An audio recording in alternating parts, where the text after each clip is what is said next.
All right, let's talk about one of Python's secret weapons, the set. Seriously, if you've ever found yourself writing these long, complicated loops just to get rid of duplicates in a list, or if your program is just crawling because it's constantly checking if something is in a collection, then you are in exactly the right place. So what is a set, really? Well, at its heart, it's just an unordered collection of unique items. The best way to think about it is like a bag of unique marbles. You can toss marbles in, but if you try to add a marble that's already in there, nope, the bag just won't take the duplicate. It keeps things clean. Everything a set does, all of its power, really comes down to three non-negotiable rules. First, it's unordered. The items are just jumbled in there with no specific sequence. Second, because of that, it's unindexed. You can't ask for the first or third item. And the big one, no duplicates allowed, period. So here's the game plan for this explainer. We're going to dive into what a set really is, look at how to build and fill them up, figure out how to work with the elements inside, meet its unchangeable cousin, the frozen set, and then we'll wrap up with the most important part, when you should actually use them. Okay, let's get started by digging a little deeper into what really makes a Python set tick. So what's the secret sauce here? Well, it's something called a hash table. This is the engine under the hood that makes sets so fast. Basically, a set trades a little bit of memory to gain a massive amount of speed, especially for checking if an item exists. This structure is also the reason they're unordered. And yep, just like lists, they're mutable, which just means we can change them after we've created them. Okay, that's the theory. But how do we actually make one of these things in our code? It's actually super straightforward. The most common way is with curly braces. Now, I know what you're thinking. That looks like a dictionary. But notice there are no colons, no key value pairs. It's just the items. When Python sees this, it knows, you want a set.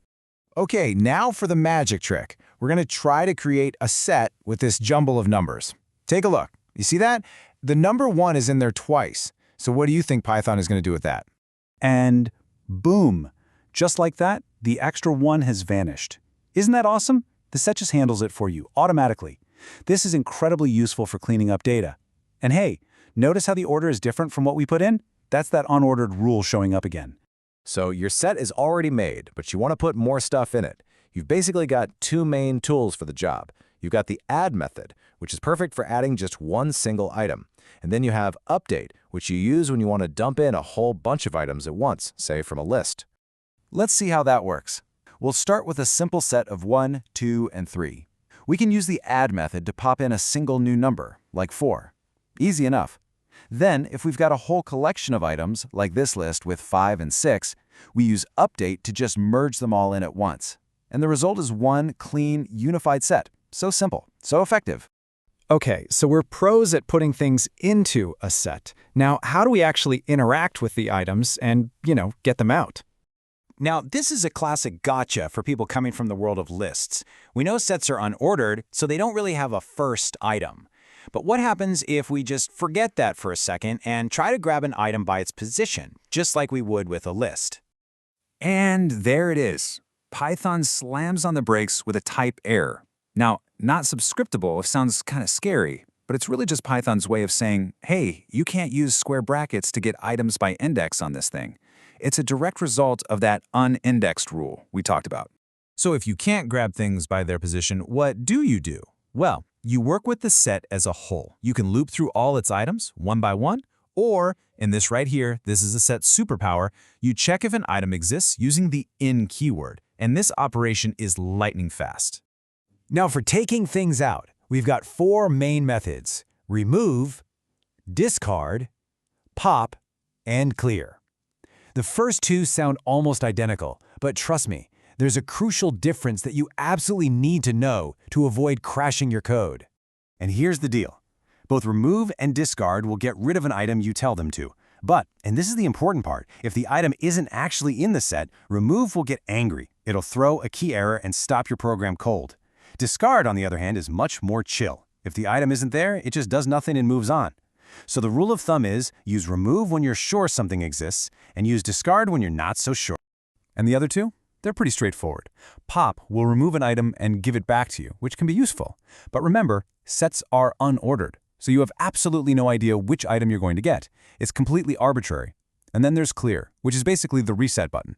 It just wipes every single element out, leaving you with a totally empty set. Okay, time for a cool little variation. What if you love the properties of a set, like that automatic uniqueness, but you need to guarantee that it can never, ever be changed? Well, say hello to the frozen set. A frozen set is exactly what it sounds like. It's an immutable or unchangeable version of a regular set. Once you make it, it's basically cast in stone. You can't add to it, you can't remove from it. Think of it as a read-only set. Creating one is simple. You just use the frozen set constructor, and you usually pass in something like a list.